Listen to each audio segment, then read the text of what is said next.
But actually, I forgot to tell you, we were talking about like our first week, what people had to say. Well, the WNBA fined me for No! You got fined for episode 1? Dude, they fined me $1,500. I'm like, what? I'm like, this is just the beginning. I was like, you're kidding. The email notification lit up Sophie Cunningham's phone with those dreaded words that have become all too familiar this season. Another fine, another penalty, another attempt by Commissioner Kathy Engelbert to silence the most authentic voice in women's basketball. But this time, they didn't just double down on their intimidation tactics, they tripled the punishment. Sophie Cunningham has now been fined 4 separate times this season, and the latest penalty has fans calling for something that seemed unthinkable just months ago. They want her to completely abandon the WNBA and build her own media empire. Consequences be DM'd. They fined her again. Sophie Cunningham has now been fined 4 times this season. She's had 4 separate fines this season. And she got fined for comments on a podcast episode about referees. And it wasn't even like it was that bad. The numbers are absolutely staggering when you break down what's really happening here. Sophie just got slapped with a $1,500 fine for comments she made on the debut episode of her new podcast with The Volume. Not $500 like her previous penalties, not a warning or a slap on the wrist. $1,500 for having the audacity to speak honestly about what every single fan, player, and coach has been saying all season long. The officiating in the WNBA is completely broken, and everyone knows it except apparently the people writing the checks. Man, leave Sophie Cunningham alone, Kathy Engelbert. Don't nobody care about that corrupted WNBA and those corrupted referees.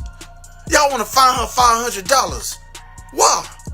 Because y'all feeling some type of way because you, as the commissioner, not doing your job for that bum league. You hear me? At the end of the day, y'all have so many injuries. It's crazy. Y'all have over 150 injuries this year recorded. That's insane. Something not right. What makes this latest fine so absolutely infuriating is what Sophie actually said to earn it. She sat down on her podcast and did something revolutionary in today's sanitized sports landscape. She told the truth. Her exact words were, quote, "If I was a ref, I know I would mess up all the time. Like, I'm not saying that your job is easy, but when it is a simple call right in front of your face multiple times, what are you doing?" She literally gave them credit for having a difficult job. She acknowledged she wouldn't be good at it herself. She bent over backwards to be fair and balanced while pointing out the obvious inconsistencies that are ruining games. If they didn't like you then, they sure aren't going to like you now. Sophie Cunningham has been making waves with the new podcast that she is now featured in, courtesy of The Volume. Sophie Cunningham letting it all out and not holding back one. But the story doesn't start with this podcast fine. Sophie's war with league management began with something so ridiculous that it perfectly captures how out of touch these executives really are. She got fined $500 for a TikTok video where she lip-synced to Sabrina Carpenter's song Man-Child while making faces at the camera. The video went absolutely viral with over 1.3 million views, and Sophie's reaction to getting penalized for it tells you everything about her mindset. She posted, quote, "IDK why this is funny to me, like, okay, you got it, bud, because there's not more important things to be worried about with our league right now." And she pulls me aside and she goes, "Come here, Soph, I have to talk to you." And this was in like front of everybody. And I was like, "What did I do now?" And she just smiled. She goes, "Hey, they're going to fine you again." They're like, I was like, I even told them, I even credited them that their job was hard. I did say that. And I said that I would not be good at it.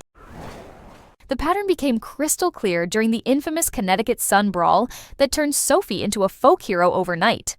When Dejonai Carrington poked Caitlin Clark in the eye and Marina Mabrey blindsided her with a cheap shot, Sophie stepped in and laid out JJ Sheldon with a hard foul that sent a message heard around the league.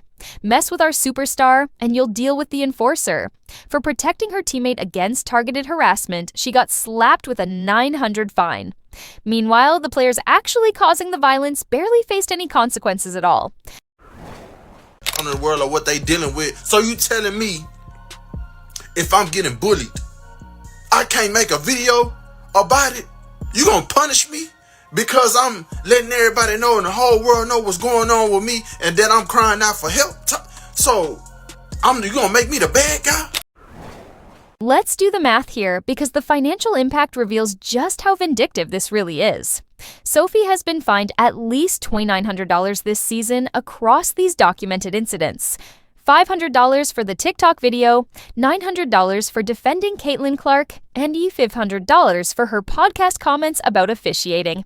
That's nearly $3,000 for telling the truth, standing up for teammates, and having opinions about the quality of referees. When you consider that WNBA rookie-scale salaries start around $60,000, these fines represent a massive chunk of income for someone making that kind of money. Is it uncommon for coaches or players to get fined in a professional league when talking about officiating? No, that's not uncommon. However, when your league is looking worse than the NFL on officiating, you know what you might ought to do? Sit down in the corner and shut the bleep up. And maybe you ought not be fining your players over it because your officiating is dog shit. Here's the beautiful irony that Commissioner Cathy Engelbert and her front office cronies completely missed. Every single fine has made Sophie Cunningham more powerful, more famous, and more influential. After the Connecticut Sun incident, her social media following exploded from around 350,000 to over 1.6 million overnight. The $500 TikTok fine generated millions of views and engagement across every platform. The $1,500 podcast fine has established her as one of the most important voices in sports media. At this rate, the WNBA should be cutting Sophie checks instead of fining her because she's done more for league visibility than any marketing campaign they've ever run.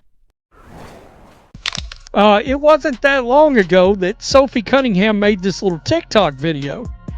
And in said TikTok video, and you can see right here, this was July 23rd, she put this up and said she got fined $500 by the WNBA for criticizing the refs.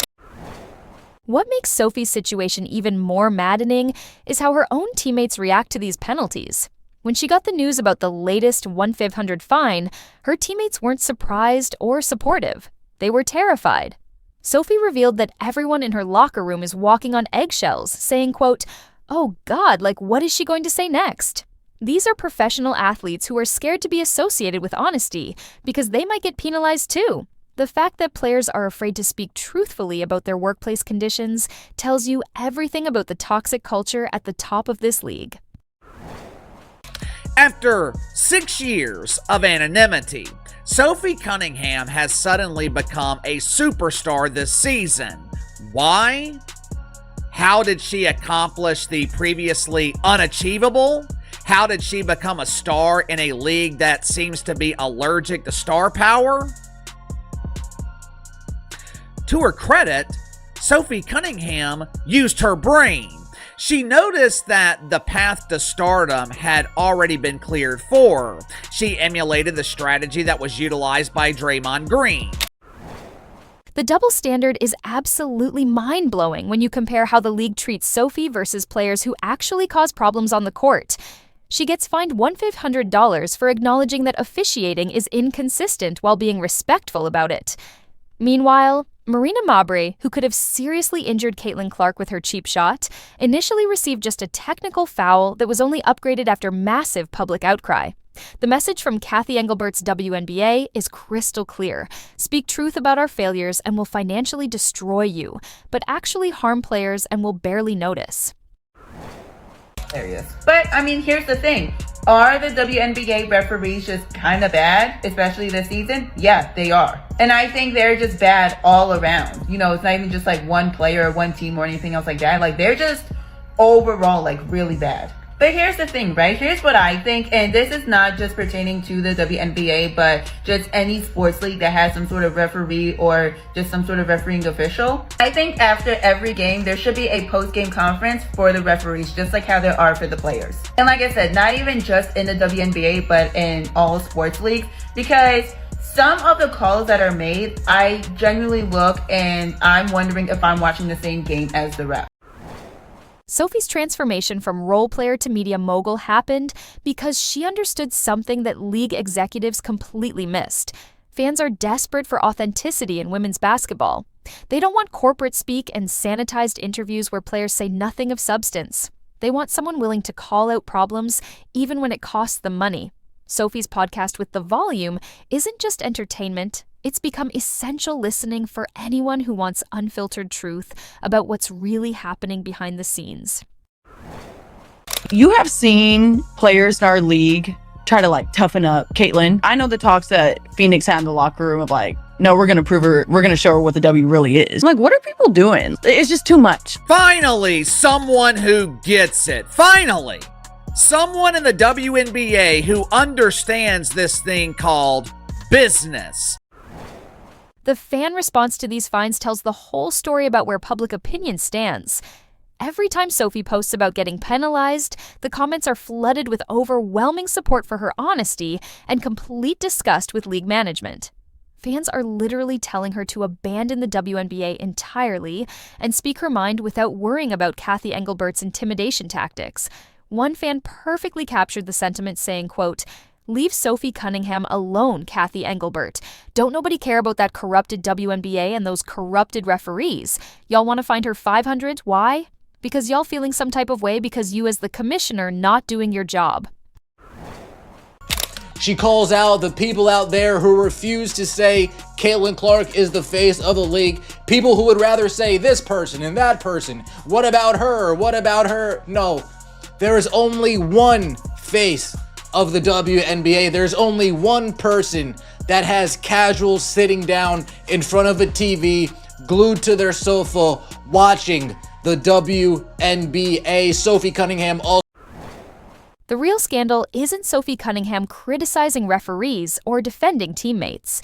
The real scandal is that the WNBA would rather silence criticism than fix the problems being criticized. Instead of addressing the officiating inconsistencies that literally everyone complains about, they fine the messenger. Instead of protecting their biggest stars from targeted harassment, they penalize the players brave enough to stand up for them. Sophie represents everything the league should want: authenticity, loyalty, courage, and the ability to connect with fans across all demographics. Now, the thing about this is, now that Sophie is bringing it up, now ESPN is falling by the wayside of her and actually agreeing that there's some extra sauce going on when it comes to Caitlin Clark getting fouled, getting bullied a little bit, poked in the eye, all that stuff, man. So let's get to that. Why would you want to hurt what everybody is watching? That doesn't make sense. All right. All she said was talking about, the refs needing to protect. I'm pretty sure.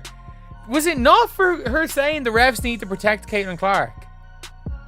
I'm pretty sure that's what she essentially said. The refs need to protect Caitlin Clark. And Caitlin Clark said, finally someone did it. She basically talked about being the refs need to protect the face of the league. Sophie Cunningham has turned controversy into influence, fines into fame, and criticism into credibility.